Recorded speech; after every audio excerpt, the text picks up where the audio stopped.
What's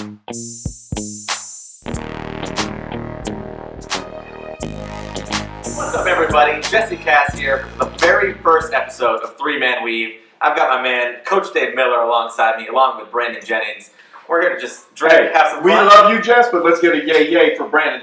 Let me show me some of your West Side. You got a yay? Yay! We're here for the West Tell Side. how to do it. Yay. Yeah. Yay. Today could be a good day if we can get Jess to get a little bit of brother and soul. Well, we're here to talk some basketball, drink some beers, have some fun. So, Brandon, thanks for joining us here on this first episode. No problem. Obviously, you're an LA guy. Let's get into that first. You grew up in LA, a lot of great players alongside. What was it like growing up here and playing along some of the great players that are playing in the NBA right now? Man, it was great. At the time, it was me, Drew Holiday, Larry Drew, DeMar DeRozan, James Harden, Ronaldo Sidney back then, Malik Story, Taylor King. I could just keep going. So, it was a bunch of great young athletes back then in high school, and it was really good for the city of Los Angeles. Looking back, who was the baddest brother of all those names you just named? Who was the baddest? The baddest brother. You had to pick one guy, $100,000 on the game. In high school? Yeah, back in that era when I watched you play, who was the baddest of that group? From LA, right? LA. I would have to go with, it would either have to be myself. No, you're out of the equation because you were the man. Oh, okay. Yeah. Well, let me tell you that High school? In high school. Ronaldo Sidney. Yeah, but there was no other point guard in high school. Everybody knows you for dropping dimes, but you could score. Yeah. That's what made you that double threat in terms of. But yeah, Ronaldo. I think Ronaldo Sidney had the most potential out of everybody.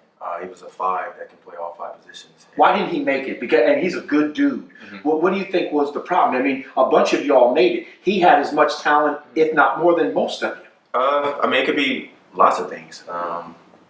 Game, basketball. It could be outside life, anything.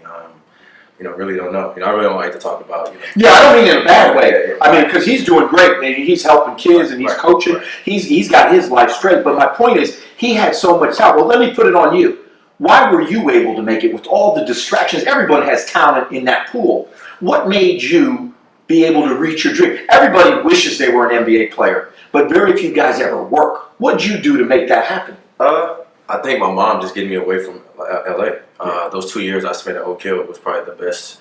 Probably was the best move of my basketball career. Just because I was able to live on my own and just focus on basketball. So that's why it was easy for me to translate from Oak Hill to Italy because I was already away. So you say get to the league, but let's take a stop first. Okay. You were the first dude that made it popular, even though it wasn't popular in your mind at that time. You don't go to Arizona for whatever reason. What was the hardest thing about being over in Rome? Because you did get prepared 2 years out of LA, but that had to be a culture shock. Well, the hardest thing was making the decision. When Sonny was on the radio with Michael Thompson, they were talking about guys going overseas and things like that. I was just like, man, why not? Like, we can go make $1 million at 18. I'm broke. Like, let's go do it. Is that where the young money came from? Yeah, all that. All that. The trendsetter, everything. Yeah. The Gumby haircut, all that stuff. So, it was definitely a great experience. It was one of the best experiences of my life. At 18, I'm in Rome. What was the hardest part of that experience? I think just leaving home. Just leaving home and knowing that once I landed that this is it. Like, I have to get this done. Or if I come back early, I just felt like I felt because, everybody was already doubting me. Everybody was already saying the word. How many times were you close to coming home? Once. I think it was in December. It was in December, and I think I didn't get paid for like 2 months. I was like, you know what, man, I think it's time for us to go home. Like, we didn't get paid in 2 months, and we've been losing, so it was tough. And Brandon, what was the response like from your teammates when you're in Italy? You're an 18-year-old kid. You're going over there. They know you're a big star about to go to the NBA. What was the response from the guys you're playing with? Well, I had some good bets. Andre Hudson, that went to Michigan State. Allen Ray, that went to Villanova. So I was really close with those guys. Everybody else was either from Italy or from another country. But yeah, those guys, man, they really groomed me. They really helped me. Andre Hudson, he was there the whole year with me. So he was like one of my big brothers, and he showed me how to conduct myself and be a professional. Yeah, and before we go too far, we know that, I don't know if a lot of people out there know, but you two guys know each other from way back. So what's your relationship like, talking about going way back? Well, it's not good. No, it's great. No, it is great, but it could be, I don't know. I was supposed to play, we were supposed to be on the same AAU team. Of course, I went and played with SCA, but I mean, we still became good friends, and But that's the great thing about basketball, and for those of people that don't know, everybody fights over the great players in LA, and there's always room for everybody. And I felt for me to be successful as a former college coach, I wanted the best point guard available. And the good thing about basketball, it's just like in life, you never burn bridges. He didn't come play for me, but yet I still worked him out, and I'd have him at the camps, and I'd be in the gym. And he mentioned the one thing. I think the biggest strength of our friendship was his mother, Alice. Yeah. And she knew what I brought to the table. We had a mutual respect for each other, and that's how I got to know Terrence, his brother that plays at Missouri, and his son, Legend, that comes to my basketball camps. I want to kind of focus on a little bit of the stuff from the Knicks the past year, just because their fans are obviously very vocal. They know a lot. You had a good start to the year, 14-10 with that team. What kind of went wrong? We know, obviously, in the media, a lot of stuff about the triangle. What are your thoughts being there? What was the problem that kind of took that team away from its success? I think trust. I think trust is the main factor. Teams, a lot of people today, they just look at teams with, we just put that guy together. But if it doesn't make sense, if the chemistry isn't there, it doesn't matter. That's why I look at teams like today. Everybody's just putting teams together, and it's like, yeah, but there's no chemistry. Yeah. Golden State, you got three of the best shooters in the game playing with each other, and they enjoy playing with each other. That's the biggest point. As long as we enjoy playing with each other, I think it's going to be fun. Isn't it tough for guys to be happy for the success of others? Yeah, because everyone wants to get theirs. Well, not just that. I just think social media messes everything up. Guys believe they're bigger than what they are because of social media, which you're not really that hot. Yeah. At the end of the day, no, you're not. So it's like, don't look at how many fans you have or how many people telling you how good you are. Like, just go play basketball. Regardless of the level, who's the most unselfish player you ever played with? Who's the most unselfish player I've ever been on the court with? Yeah. I would have to say LeBron James. I think LeBron James plays the game the right way. Mm-hmm. He tries to play the game the right way. People try to give him crap, but I mean, dude averaged like 27, 8, and 8 for like 8 straight years. I mean, that's. What was it like playing in the Garden? I mean, you're on the West Side. You're it. Your smile. You have a Magic Johnson smile. You smile. You could light up any arena. I mean, to me, being an East Coast guy, the first time I ever coached an MSG, that was sort of like when I made it. I heard my name before the game, assistant coach, blah, blah. What was it like having that be your home even court? in the preseason, you had fans chanting your name. Yeah. One of the first games of the Garden. Well, the Garden is no other arena that like the Garden. I mean, 20,000 every night, whether you win or lose, diehard fans. That's one of the reasons why I just kept saying playoffs, because I said we just get to the playoffs. Right. We just get to the playoffs. The city's gonna be behind us, and ain't no telling what's gonna happen in that Garden. So. That was my main goal there. Kind of hurt, leaving the Knicks, of course. But hopefully we'll see what happens in China, and we'll see what happens back in. Were you able to get your game off in New York the way you wanted to play? Definitely in practice. First team in practice. I'm gonna say this live. We used to kill the first team in practice. Jeff Hornacek could tell you that. We used to kill because we just played together. Yeah. You know what I'm saying? We just played together. The trust and the chemistry. Yeah. And I just felt like our second unit was just better than our first unit. Not saying we had more star power, but we just played together. Like, we just played the game the right way. Does Carmelo start this season in a Knicks jersey? Yeah, I think so. Does he end this season in a Knicks jersey? Because I know you're a basketball junkie. I love to talk hoops with you. Yeah, I mean, I don't know. I mean, he has that trade clause. I mean, you know him. You played with him. Do you think he's going to stay and weather that storm, or does he pick a team that he thinks he can win a ring? If I'm Melo at this point, I would want to go win a ring. Just off the fact that everybody's always talking about him, and he's not a winner, and he's not. And see, that bugs me, because when you look at what he's been able to do as an Olympian, you can't get a better winner. Right. Olympian, but also in Denver. I mean, they had times when they went to the Western Conference Finals. Like, he's been, what I'm saying? He's been in the Western Conference Finals, but I just think, at the time with the whole thing going with Phil and everybody saying Melo's this, Melo that, that's why I feel like the Knicks should have brought me back this year with Melo and Tim Hardaway. And what was that like behind the scenes? Obviously, everyone kind of knows about the drama between Phil and Melo. For you being there and being on the team, what was it from your perspective? Were you guys bothered during practice, or do you talk about that a lot, or what was the mood in the locker room? No, I mean, the mood was cool. I think it's just the distractions. I think a lot of things in New York were happening this year was just away from basketball. It had nothing to do with basketball. Yeah. You had the Charles Oakley fight. You had the Melo and you had the Melo and Phil going back and forth. And you had D Rose when he went missing for And then you had KP, you know what I'm saying? He was hurt. He didn't, you know what I'm saying? It was just everything. It was just so much going on. It should have been a reality show. Yeah, I mean, I'm sure because it was just so much drama. I mean, I'm not saying that to be fun, but it was so much No, drama. because the more clutter in your locker room. Like every time before the game, we would sit, it would be like 60 minutes on the clock. We would watch ESPN, it would be ESPN, they'd talk about us. And it's just like what? Yeah. Like, I didn't know that. Like, we didn't know that. So it was just crazy. And having watched a lot of Knicks games last year, I know that you were very good when you played with Porzingis and getting him the ball. I saw you had a comment on Instagram that was his top 10 saying basically, I hope he gets the ball that easy this year. Did you feel like when you weren't on the court that he didn't really get the opportunities to shine, or what was that comment? Well, I just felt like with Melo and KP out there on the floor together, I mean, it's such a matchup problem. So, I mean, with KP, he's a guy that has a rhythm. So, as a point guard myself, you know, you have to get him the ball going early. So that's what I would try to do all the time, get him easy shots to where you get a rhythm. And even with Melo, when they're both on the court, they're hard to stop because they both can score. So I just didn't think we utilized that well together. That Melo and KP tandem together because they can both run the pick and roll together. Yeah. And they're both dangerous. And KP's 7 foot. Like, come on. How good is Melo when it's all said and done? Let's say he doesn't win a ring. How good is Melo? Melo's, if not the top scorer, or one of the top, not the top scorer in the league, but he's like top 3 scorer. You're coaching with me. We need a bucket. You're putting the ball in his hands. Yeah, give it to Melo and get Melo between 13 and 15 foot and just clear it out and go. Who'd you struggle to get by some days at practice? Nobody. Okay, who would I struggle to get by? Me. Because I'm guarding 94 feet. Were you locking down? This is like the first year I actually was guarding 94 feet. Swear to God, hope to die? Yes. Okay, I trust you saw when I came to LA and killed the Lakers? I saw you. Okay. I saw you. Doing the Hey. Birdman dance. Okay. Hey, you started doing the dance, and James Reed and we couldn't stop laughing. And then you know Michael Thompson on home, 7-10. so you know. I said, this is not the night you want him to get his game off. Nah. Was that your highlight of the year? That performance in front of the LA Well, you fans? know, that was like one of my best games in LA. Yeah. You know what I'm saying? And then coming. And then also winning. You know what I'm saying? Winning in LA. I think I had the one game in Detroit when I threw off the rim to Andre, but we lost the game. But I still had a good game. But this is the first game I felt like I came to LA and put it down. All right, host, get off the Knicks. We spent way too much time on a team that can't make the playoffs.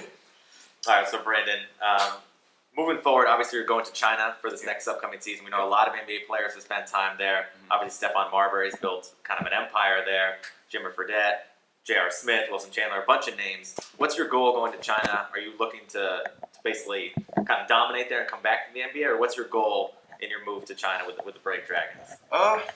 Well, I'm going to embrace the whole situation. I mean, this is not my first time going overseas. That's what people don't understand. Like, my first professional, I was a professional in Italy, so I started in Italy. So At playing 18? At 18. So, you know, I spent 9 years in the league. You know, I had a great run. I mean, I tore my Achilles. If I don't tear my Achilles, of course, you know what happens. But I'm just going to China to embrace it.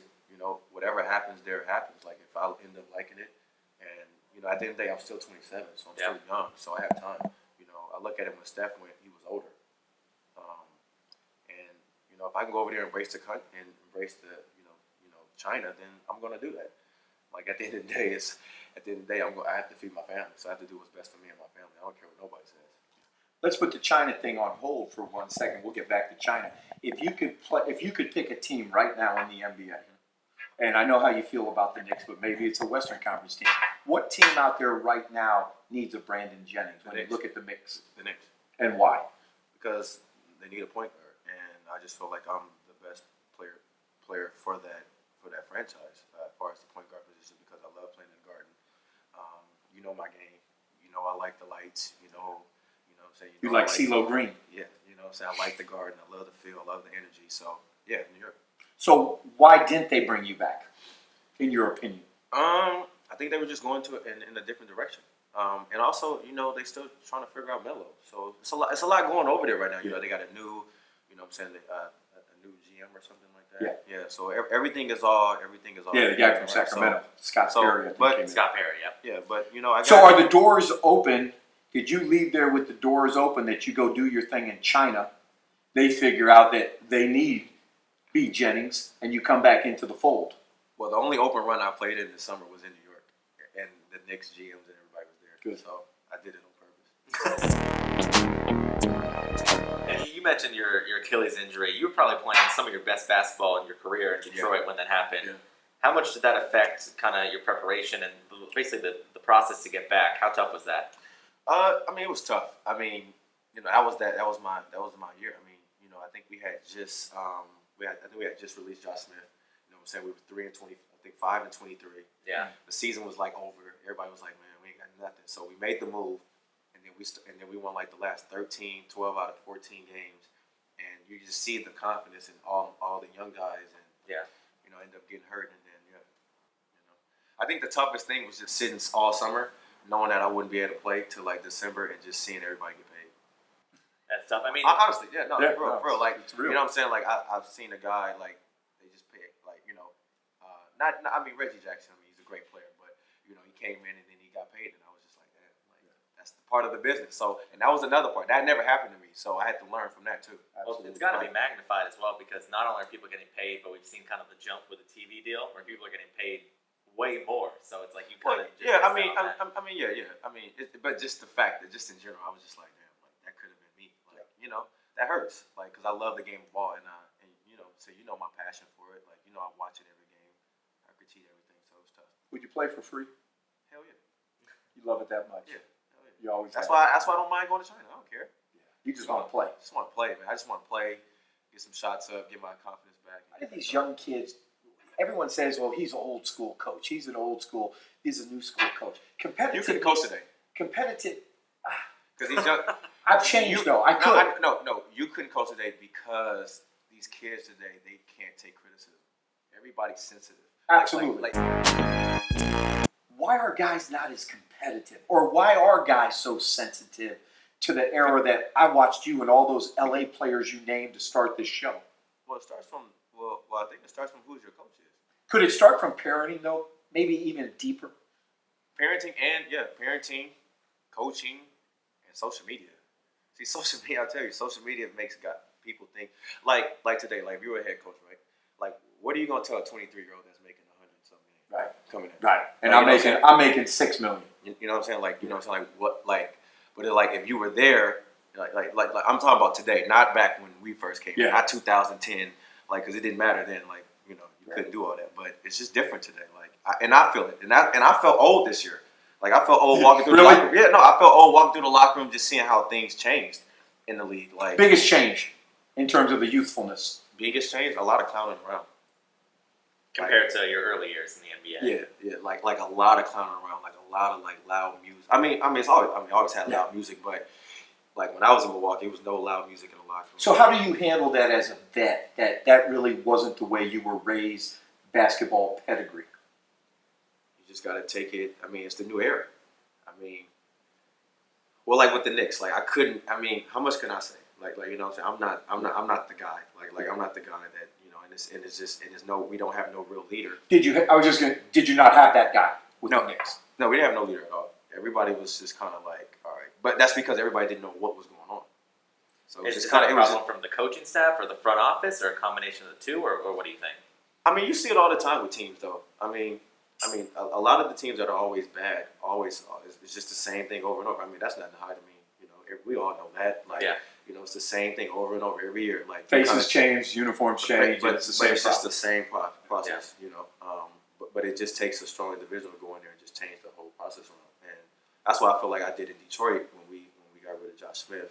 And I was like, all right, well, I'm the leader now. Like, this is my show. So then we started winning, and that's a fact. So. Yeah, and you mentioned the social media thing. We know, like, every playoff season, LeBron James kind of shuts down his social media. Do you think that would be something that other players should emulate? Because, as you mentioned, kind of distraction throughout the year. That's something, even before playoff time, the players should kind of. I mean, honestly, I don't even think it matters if LeBron shut it down or not. He's going regardless. Well, that's another level. But other players in general, yeah. I mean, I don't know. Everybody's into their image and into their brand and everything today. So, I mean, I don't know. I just, I just tell you, like, if you ain't got no ring, watch out. I don't care how good of a player you are. Ring is the only thing that matters. You mentioned LeBron. Let's talk about this. Who got better with the trade, Cleveland or Boston? Boston. Why? Kyrie's healthy. he's going to be healthy from the jump. I don't think Isaiah can play till January. Yeah. I think that's At the earliest. With those moves, does that put Boston? Can now Boston have a chance to beat Cleveland to get out of the East? I'm gonna tell you, October 17th is going to be a big game. That's the opener, right? Yeah. Cleveland. And I just think Cleveland's been dealing with a lot of drama, like all summer. Like you know what I'm saying? Like it's tough. Like that's like if we go to the finals, right, 3 straight years in a row, and then I'll be like, yo, I'm out of here. We've seen a lot of players. We mentioned the Cleveland trade. Isaiah Thomas is one who kind of had somewhat of a journeyman career before he hit Boston. Is that a lot of other players who they just kind of need the right situation, or what is that with NBA players? I mean, listen. I look at everybody's situation. Everybody has their own journey. Like Isaiah, you know what I'm saying? Like he went through different teams, 60 pick in the draft, but he's one of the top 10 players in the league right now. J.R. Smith, he went to China for 5 months. Everybody thought it was gonna be over for him. He come back, NBA champ. Now he's got paid. Like it's just all about your journey. Like it's like once it's over, it's over. But why you like you know what I'm saying? I feel like I'm getting a fresh start now again. Like I don't know what's gonna happen. I might go over there and kill, come back, and then who knows? You know what I'm saying? You just never know. Well, you might have a team that's right there that needs you. Yeah, that too. And you put yourself in a position to do that. Everything is just right situation. Like I look at JR's situation, and that's why I went to China because I looked at JR's situation. Like JR went over there and played, come back. People write him off. He come back, he becomes an NBA champ. Yeah. Now he gets and a big part of that NBA championship. Big, then gets a big pay cut, and then big payday, and then he has LeBron in his corner. You have the luxury of going over there as an 18-year-old. So guys have spoken to you about this, and you've sort of been the benchmark and the expert. Yeah. Have you spoken with anybody recently about you going back over there, pros and cons, as you made that decision? No, I mean, people's been telling me China's cool. You're gonna love it. I mean, me, I'm open-minded. Listen, I went from Oak Hill, from nothing. Oak Hill is nothing but just basketball to Rome, Italy, straight out of Oak Hill, to the NBA, to China. So it's like and throw in Milwaukee. And I like Milwaukee. I love Milwaukee. Hey, listen, they loved you. Listen, Milwaukee right here at the heart. Milwaukee right here at the. All right, let's go rapid fire before we close this thing out. Talk about some of the things in the NBA. First thing, best player in the NBA. Who you best got? Player in the NBA to me right now? Yeah. LeBron James. Best two-way player in the NBA. Kawhi Leonard. All right, best shooter in the NBA. I think that's pretty obvious. Steph Curry. Yeah. Best dime dropper. Best dime dropper. Tough one. We gotta go Rondo. I like Rondo. Okay. Best coach in the NBA. Best coach in the NBA. Pop. Favorite city to visit in the NBA. Toronto. Well, I got to stop you for that rapid fire. Why? Everybody says Toronto, and I like Toronto, but why? Go to Toronto Caribbean weekend. You're gonna see End of sentence. First of all, you're gonna see the most beautiful women in the world, right? And their stadium is always packed every game. And it's just a good city, like a good city. I mean, I guess Drake has a lot to do with that, of course, but it's just like, man, it's just a vibe. It's just a vibe. Toughest arena for you to play in of the 30? I can't find a bucket.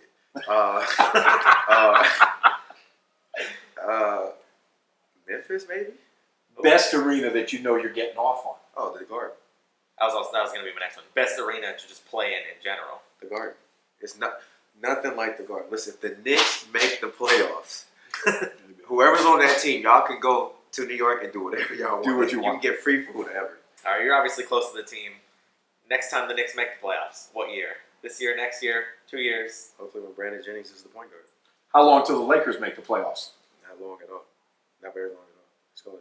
I think it's going to happen because Magic's going to make moves. Like, first of all, Magic's not playing around. Magic got 5. That's Showtime, so he's not playing around, and I feel like it's not going to take them long. Which is going to be great for the city because Kobe's left. Kobe left, so it was kind of like last year was kind of like a. Like it's still kind of like, man, is 24 coming through? Like or not? Like, and I used to always say he ain't coming through that door. So as a Laker fan, you kind of like shocked. And me, Kobe was, that's all we knew in LA. So it was like, dang, Kobe's. This won't be a quick hit, but just say, man, we got to go with the flow. Clippers lose Chris Paul. Mm-hmm. Where are the Clippers at? Because for a while now, the past 5-6 years, it was hip to be a Clip. I think the Clippers go back to where they were before Chris Paul got there. It's kind of just like, So out of the playoff picture. Just exciting and everything. Just like because before CP got there, it kind of wasn't really that exciting. Like when CP got there, it was like, yo, listen, Clippers are on, you gotta watch that. Now it's kind of like, you take a guy like Chris Paul off that team, it's tough, man. Could we see Brandon Jennings in a Clipper uniform after Christmas and light this city up?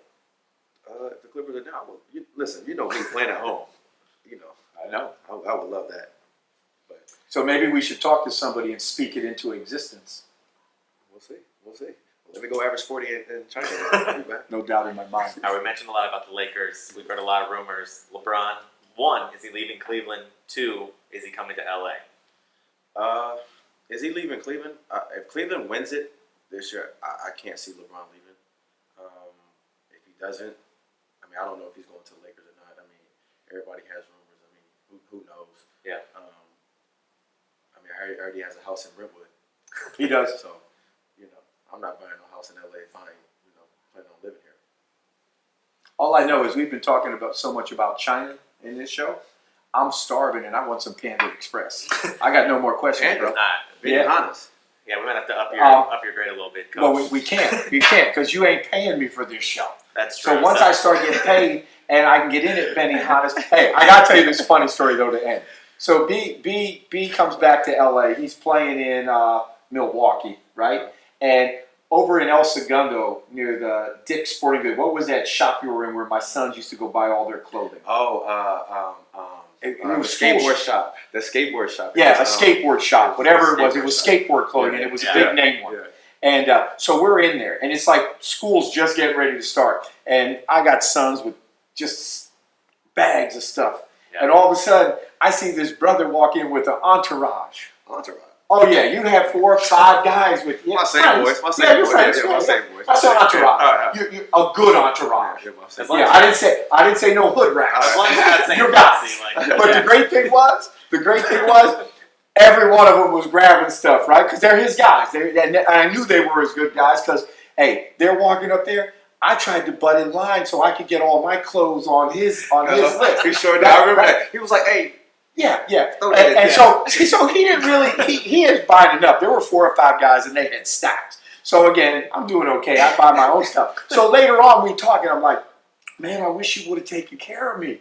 And he said, man, I had a lot of people with me that day. So what does he do? He gets my address.